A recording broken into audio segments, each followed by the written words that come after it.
మనం తినే పదార్థాలకు ఆరోగ్యానికి సంబంధం ఉందని చెప్పే నాథుడు ఒక్కడు లేకుండా పోయాడు. ఏ విజ్ఞాని ఈ గురించి మాట్లాడటం లేదు. పాలల్లో హార్మోన్ ఇంబ్యాలెన్స్ అవుతుందని ఏ డాక్టరు చెప్పట్లేదు. దానికి తద్విరుద్ధంగా పాలు పరిపూర్ణ ఆహారం అని పాఠ్యపుస్తకాలలో విజ్ఞానపు టీచర్లు బోధించడం మొదలుపెట్టారు. అంటే ఈ వాణిజ్యీకరణ ఒత్తిడులతో విజ్ఞానాన్ని అపభ్రంశం చేసి ఇదే విజ్ఞానం అని మన తలల్లో నూరి పోసేశారు. అది లోపలికి వెళ్ళి గట్టిగా శిలాజమై కూర్చునేసింది మన తలల్లో. పాలు మంచిది కాదు, తాగద్దండి అని నేను చెబితే వీడెవడో పిచ్చోడొచ్చాడ్రా అని నన్ను తిట్టున్నాను. అంటే ఆహారాన్ని అపభ్రంశం చేసిన ఘనత ఈ ఆధునిక విజ్ఞానులదై కూర్చుందని నేను లబోదిబోమని మొత్తుకుంటుంటే వీడేదో పిచ్చి పట్టింది, పాలు తాగొద్దు అంటున్నాడు అని అనుకుంటున్నారు. కానీ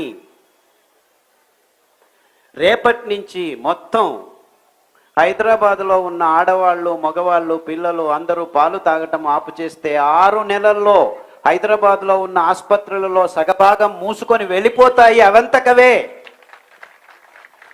అనే నిజాన్ని మీరందరూ నిరూపించబోయే రోజులు ఇంక ముందు రోజుల్లో వస్తాయని నేను కలలుగంటున్నాను. అంటే మనం పాలు తాగకుండా ఉంటే చాలు మన ఆరోగ్యాలు సుధారించుకుంటాయని చెప్పే నాథుడు లేడు.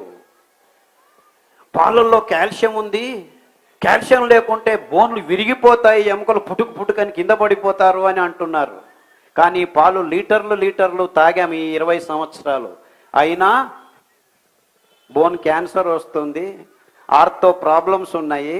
ఎంతవరకు అంటే 38-40 ఏళ్లకే మీ మోకాళ్ళు సమసిపోయాయి, దానిని తీసేస్తాము. మిడిల్, లార్జ్, స్మాలు అమెరికా నుంచి, జర్మనీ నుంచి, ఫ్రాన్స్ నుంచి వస్తున్నాయి, బై 1 get 1 ఫ్రీ ఇలా ప్రకటనలు చేసి మీ మోకాళ్ళని తీసేస్తాము, కొత్తవి అమర్చుతాము అని పెద్ద పెద్ద ఫ్లెక్సుల్లో ప్రకటనలు చూస్తున్నాం.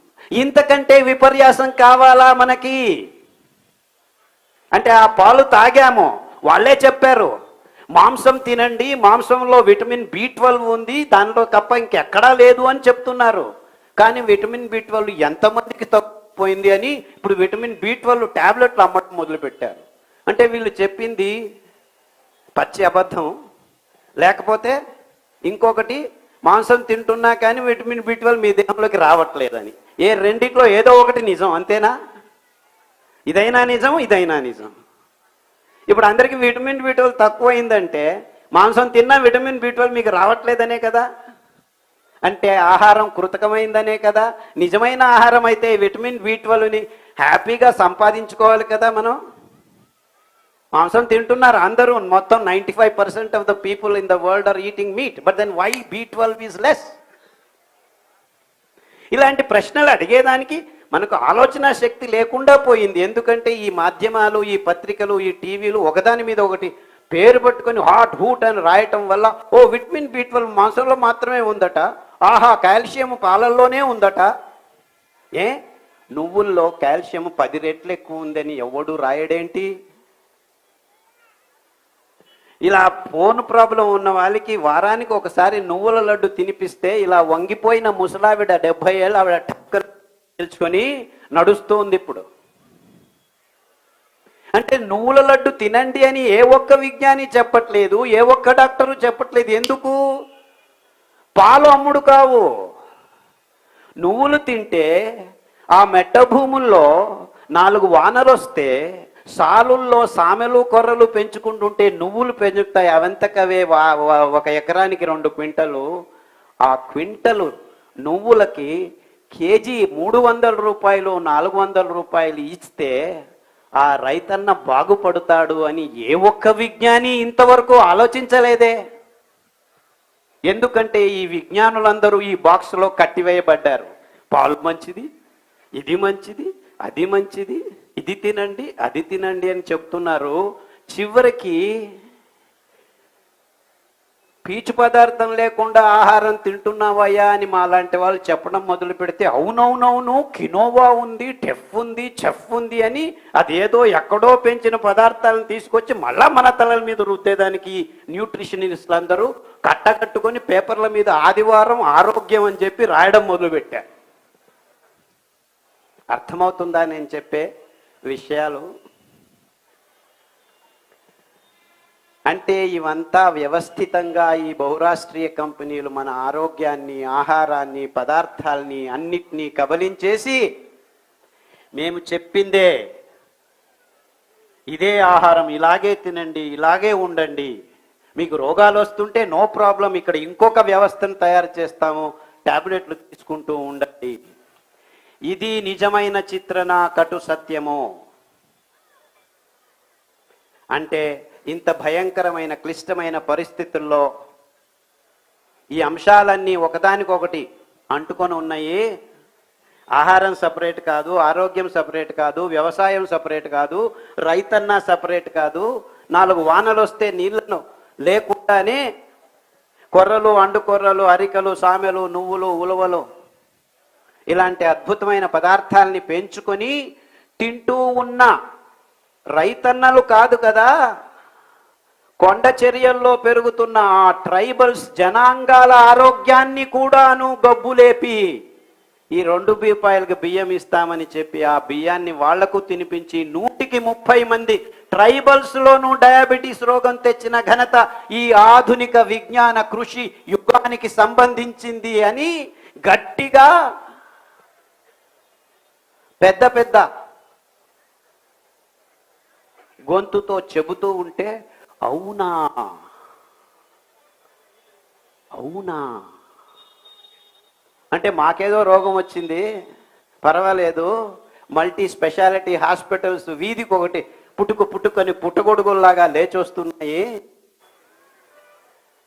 దాన్ని అలా జరుగుతున్న భయంకరమైన సత్యాన్ని డెసిఫర్ చేసుకోలేక మనమంతా రోగులం అవుతున్నాము. వారం వారం రోగులు ఎక్కువ అవుతున్నారు నగరాల్లో అని ఎవరు చెప్పకపోతే ఏమి చేయాలో దిక్కుంటే అక్కడ ట్రైబల్స్ కూడా ఈ రోగం వస్తుందంటే ఇంకా మనం తింటున్న ఆహార పదార్థాలే దీనికి కారణమని ఎవరు చెప్పకుండా ఉంటే ఏమీ తెలియనట్టు మనమందరం ముక్కు మీద వేలేసుకొని ఈ డాక్టర్లు చెప్పేది, ఈ విజ్ఞానులు చెప్పేది వినుకుంటూ ఇంకా కోడిగుడ్లు తినండి, 2 నిమిషాల్లో నూడిల్స్ రెడీ చేసుకొని మీరంతా వంటగదుల్లో ఎందుకు కష్టపడుతున్నారు? చిచ్చి, వంట చేసే పనేనా?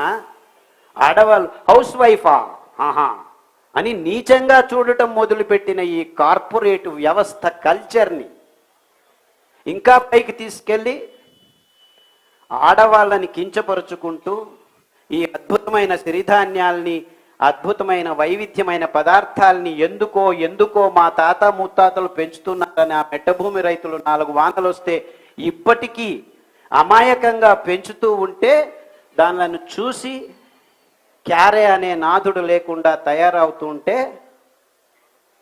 ఎక్కడ దొరుకుతుంది న్యాయం? అంటే ఇంత గందరగోళంలో మనమంతా ఇరుక్కుపోయాం. మీరు అనుకుంటున్నట్టు ఇది సపరేట్, అది సపరేట్, ఇది సపరేట్ ఏమీ లేదు ఇక్కడ. మీ ఆరోగ్యాలు చెడిపోయింది, ఈ ఔషధి కంపెనీలు బాగు ఉద్ధారం అవుతున్నది, మల్టీ స్పెషాలిటీ హాస్పిటల్స్ పుట్టగొడుగుల్లాగా పెరుక్కు వస్తున్నది. ఇవంతా ఒకటే, వేరు కాదు.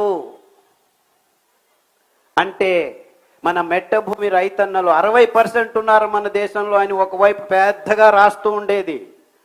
రైతన్న అని సినిమాల వాళ్ళు పాటలు పాడుతూ ఉండేది. సినిమాల వాళ్ళు పాటలు పాడితే ఏం జరగదు. ఆ రైతన్న పెంచిన నువ్వులకి, ఆ రైతన్న పెంచిన సామెలకి విలువ కట్టి కేజీకి 70 రూపాయలు, 80 రూపాయలు, 200 రూపాయలు ఇస్తే ఆ రైతన్న బతుకుతాడు. అంతవరకు ఏ రైతు బాగుపడడు. అంటే మనం మన రైతన్నలు పెంచుతున్న పదార్థాలకి విలువ ఇవ్వాలి. మేమేమి ఊరిక ఇవ్వండి అని చెప్పట్లేదు. ఈ భయంకరమైన రోగాలన్నింటినీ క్రియేట్ చేశారు. ఈ చక్కెర తిని, ఈ కోడిగుడ్లు తిని, ఈ బియ్యం తిని, ఈ గోధుమలు తిని గ్యాంగ్రీన్ వచ్చింది, డయాబెటీస్ వచ్చింది, క్యాన్సర్ వచ్చింది, ఎస్ఎల్ఈ వచ్చింది, మల్టిపుల్ స్క్లీరోసిస్ వచ్చింది, దిక్కు తెలియని హెచ్ఐవి వచ్చింది, నీఫా వచ్చింది, ఝుంకా వచ్చింది, H5N1 వస్తుంది, HN1 వచ్చేస్తుంది. ఈ రోగాలన్నిటికీ మా దగ్గర మందులు లేవు, వీఆర్ క్రాసింగ్ ద ఫింగర్స్ అని ఐసీయూలో డాక్టర్లు చెప్తూ ఉంటే ఏం చేయాలో దిక్కు తెలియక, దేవుడా మమ్మల్ని రక్షించు అని చెబుతూ ఉంటే, ఏమీ ఇబ్బందులు లేవు, పాలు తాగండి, ఇంకా రోగం ఎక్కువ అవుతుంది, చక్కెర తినండి, 2 రోజుల్లో పోయేవాడు 2 గంటల్లో పోతావు, బియ్యం తినండి, బుద్ధిమాంద్య పిల్లలు పుడుతూ ఉన్నారు, గోధుమలు తినండి, హార్ట్ అటాకులు, నిర్నాళ గ్రంథులు లేచిపోయి థైరాయిడ్ ప్రాబ్లం వస్తుంది. ఇవన్నిటినీ ఆపు చేస్తే ఈ రోగాలన్నీ 6 నెలల్లో మీ దేహం నుంచి మాయమవుతాయి. దానికి కావాల్సింది పీచు పదార్థం, పిష్ట పదార్థం. అద్భుతంగా, సమన్వయంగా, సమర్పకంగా, రచనాత్మకంగా దేవుడు ఈ 5 సిరిధాన్యాల్లో పీచు పదార్థాన్ని, పిష్ట పదార్థాల్ని పొరలు పొరలుగా అమర్చాడు. కేంద్రం నుంచి 7-8 పొరల్లో అమర్చుతూ వస్తున్నాడు. పై పొరలలోకి వచ్చే వాళ్ళకి అద్భుతమైన యాంటీ ఆక్సిడెంట్ కారకాలు, రోగ కారకాల్ని తీసేసే ఈ పీచు పదార్థాన్ని దేవుడు అద్భుతంగా సమర్పించాడు మనకి ఈ 5 సిరిధాన్యాల్లో.